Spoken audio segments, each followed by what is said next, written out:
Hello treasury friends, இன்னைக்கு பார்த்தீங்கன்னா இந்த படத்தோட வீடியோ வந்திருக்குன்னா டூரிஸ்ட் ஃபேமிலி. இந்த படத்துல யாரு நடிச்சிருக்காங்கன்னு பார்த்தீங்கன்னா நம்ம சசிகுமார் அண்ணன், அப்புறம் சிம்ரன் மேம், அப்புறம் Ramesh Tilak sir, MS Bhaskar sir, Yogi Babu sir, நிறைய பட்டாளங்கள் நடிச்சிருக்காங்க. சரிங்க, இந்த படத்தோட கதைக்களத்துக்குள்ள போலாங்க. அதாவது வந்து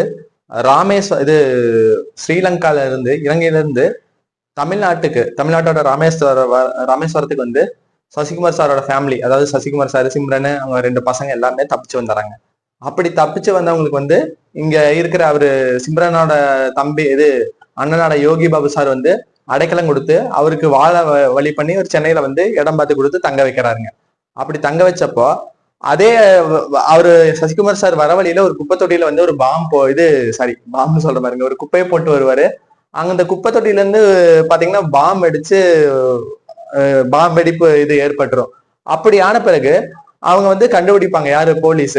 அப்ப வந்து இவர் தானே சசிகுமார் சார் ஃபேமிலி தான் இப்படி பண்ணியிருப்பாங்கன்னு ஒரு சந்தேகம் வரும். அப்படி இருக்கிறப்போ சசிகுமார் சார் தான் உண்மையான அந்த அவங்க ஃபேமிலி தான் வந்து இந்த குண்டு வெடிப்புக்கு காரணமா. அவங்க வந்து அந்த சென்னையில போய் பழச்சாங்களா இல்லையா, என்ன பண்ணாங்க, வருமானத்துக்காக எப்படி இருந்தாங்க, அதை சொல்றதுதாங்க இந்த படத்தோட டீட்டெயில் கதை. இந்த படத்துல வந்து சொல்றதே ஒரு கதையை ஒரு வித்தியாசமான கதை தாங்க. அதாவது ஸ்ரீலங்கால இருந்து வந்த கதை, தப்பிச்சு வரவங்களோட ஒரு அகதிகளா வரவங்களோட கதை தாங்க இது. இது வந்து எப்படி சொல்றதுன்னா, இந்த படம் வந்து உண்மையால ரொம்ப நாளைக்கு அப்புறமா ஒரு உணர்வு பூர்வமா ஒரு படத்தை பார்த்த மாதிரி ஒரு ஃபீல் ஆச்சுங்க. அதாவது வந்து இந்த மாதிரி ஸ்ரீலங்கா அகதிகள்னாலே வந்து நம்ம வந்து ஒரு மாற்றம், ஒரு அவங்க பேசுற பழக்கம், துணி, ஏன்னா இதுக்கு முன்னாடியே வந்து நம்மள வேற படத்துல பார்த்திருப்போம் அவங்க பேச்சு வழக்கு எப்படி எல்லாம் இருக்கு. அவங்க இங்க வந்து இப்போ இருக்கிறப்போ இங்க இருக்கிற மக்கள் அவங்களை எப்படி பார்ப்பாங்க, அவங்க கிட்ட எப்படி பழகுவாங்க, எப்படி அணுகுமுறை பண்ணிப்பாங்க, அப்படியான கண்ணோட்டத்தை வந்து இந்த படம் வந்து திரைமொழியா காமிச்ச விதம் வந்து உண்மையான பர்ஃபெக்டா இருந்திருக்குங்க. இந்த படத்துல சொல்லிக்கக்கூடிய கேரக்டர்னா என்னன்னா சசிகுமார் சாருங்க. அவர் வந்து உண்மையாலுமே வந்து படத்துல அவரோட டெம்ப்ளேட்டான எல்லாத்துக்கும் வந்து அன்பா இருக்கணும், எல்லாத்துக்கும் இரக்கமா இருக்கணும், அந்த கான்செப்டை தான் இதுலயும் கையில் எடுத்திருக்காரு. இதுக்கு முன்னாடி எப்படி அயோத்தி எந்த படமா இருந்தாலும் சரிங்க, அவரோட கான்செப்டை தான் கையில எடுத்து இதுலயும் ஒரு மக்களுக்கு எப்படி அன்பு செலுத்துவோம் அப்படிங்கறத வந்து சொல்லி நல்ல நீட்டா அவருக்கு உண்டான நடைமொழி, பாவனை, திரைமொழியை வந்து அழகா வெளிப்படுத்தி இருக்காரு. அதை பாத்தீங்கன்னா அவரு குடிச்சிட்டு வந்து பேசுவார் பாருங்க, ஒரு அந்த சீன் ஒரு நடக்குங்க. அவர் வந்து வேலையை விட்டு தாண்டி விட்டாங்கன்னு குடிச்சிட்டு வீட்டுல வந்து பசங்களோட எல்லாம் கொஞ்சம் கலாட்டா பண்ணுவாரு. அதெல்லாம் பாத்தீங்கன்னா உண்மையாலுமே வந்து ரொம்ப ரொம்ப யதார்த்தமா இருக்கும். அதாவது குடிச்சிட்டு வந்தா ஓவரா அப்படி இப்படி படுத்துக்காமையோ ஆடாமையோ கெட்ட வார்த்தை பேசாமையோ எப்படி ஒரு அப்பனா டீசெண்டா மெச்சூரிட்டா எப்படி நடக்க முடியுமோ அந்த மாதிரி ஒரு அன்பான திரைமொழியை வந்து குடிச்சிட்டு வந்தாலும் இப்படி பண்ண முடியும்னு நல்லா நடிச்சிருப்பாரு. அப்புறம் பாத்தீங்கன்னா சிம்ரன் மேமுக்கு கொடுத்த ரோலுக்கு கண்டிப்பா பாராட்டி ஆகணும். அப்படியே ஒரு அம்மாவா பாத்தீங்கன்னா அவங்க பேசுறது அந்த எப்படி சொல்றது, அந்த ஸ்ரீலங்கால சொல்லுவாங்க நம்ம பேசுறதுக்கு வந்து அங்க கதைக்கணும்னு சொல்லுவாங்க, அதை கூட அவங்க வெளிப்படுத்தின விதம் நல்லா இருக்குது. அப்புறம் இதுல ஒரு டெம்ப்ளேட் சாங் வேற ஒண்ணு இருக்கு பாத்தீங்கன்னா, நம்ம ஆழ்தோட்ட பூபதி சாங் வந்து அவங்க ஸ்கூல் பர்ஃபார்மன்ஸ் ஸ்கூல் ஸ்டேஜ்ல ஆடுவாங்க. அது பாக்குறக்கே உங்களுக்கு தியேட்டர்ல பாக்குறப்போ ஒரு சர்ப்ரைசிங் மொமெண்டா இருக்கும். அப்புறம் இதுல சொல்ல போனா பல பேர கேரக்டர்கள் வந்து நான் நின்று பேசுங்க. அதாவது இளங்கோ குமார வெல்சர், அவங்க மனைவி ஸ்ரீஜா ரவியும் சேர்ந்து ஒரு சிம்ரன் மேமுக்கும் அவங்களுக்குள்ள ஒரு ஃப்ரெண்ட்ஷிப் அந்த மாதிரி வந்து காமிச்சு அது ஒரு எமோஷனலா முடிச்சிருப்பாங்க, அந்த விதமாகட்டும்.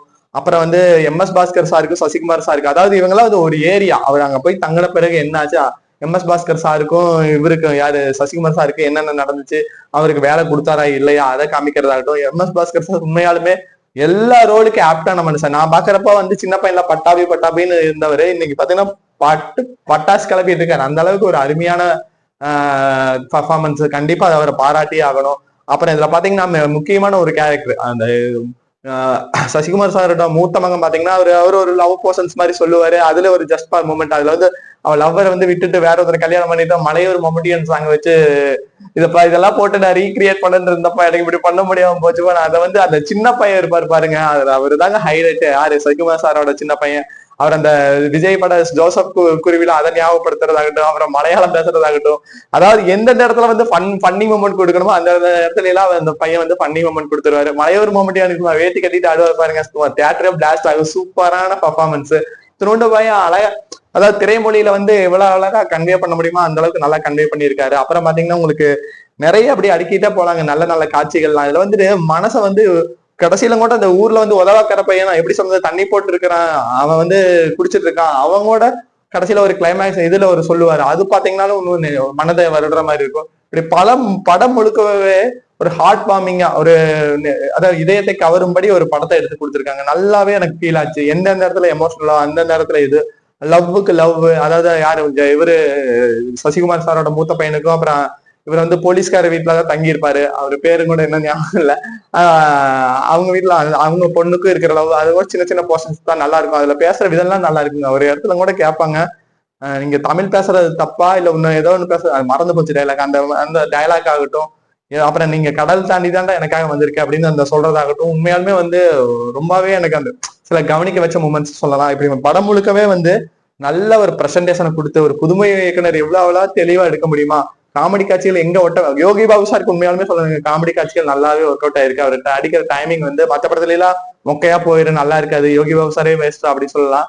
இல்ல, இந்த படத்துல நல்லாவே ஒர்க் அவுட் ஆயிருக்கு. எங்க கொடுக்கணுமோ அங்க கொடுத்து அவர் பேச வச்சிருக்கிறதெல்லாம் வந்து நல்லாவே எனக்கு தெரிஞ்சு ஒர்க் அவுட் ஆயிருக்குன்னு பாராட்டி ஆகணும். மொத்தத்துல இந்த படம் வந்து ஒரு வெளியூர்ல இருந்து வந்த ஆளாகட்டும், வெளிநாட்டுல இருந்து வந்த ஆளாகட்டும், நம்ம ஊர்லயே சொந்த ஊர்லயே இருக்கிற ஆள் யாரு பார்த்தாலுமே வந்து ஒரு சொட்டு கண்ணீராவது விட்டுருவாங்க. அந்த அளவுக்கு ஒரு நல்ல ஒரு எமோஷனலை வந்து மக்களுக்கு வந்து கன்வே பண்ணியிருக்காரு நம்ம இயக்குனர். இந்த படத்தை வந்து எல்லாருமே அனைவரும் கொண்டாட வேண்டிய படமா ஆக்கணும்னு என்னோட வேண்டுகோள்.